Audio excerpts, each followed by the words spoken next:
In this video, I'll show you how to connect Google Drive to N8N so you can automate your storage and workflows. Don't forget to like and subscribe for more automation tips. Start by adding a trigger node in N8N.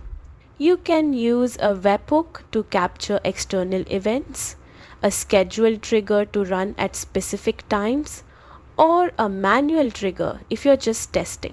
Next, add the Google Drive node from the menu.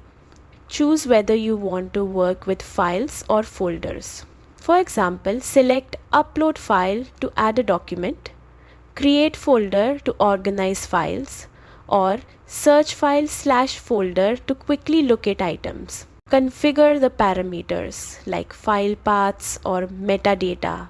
Then run a quick test to make sure everything works smoothly.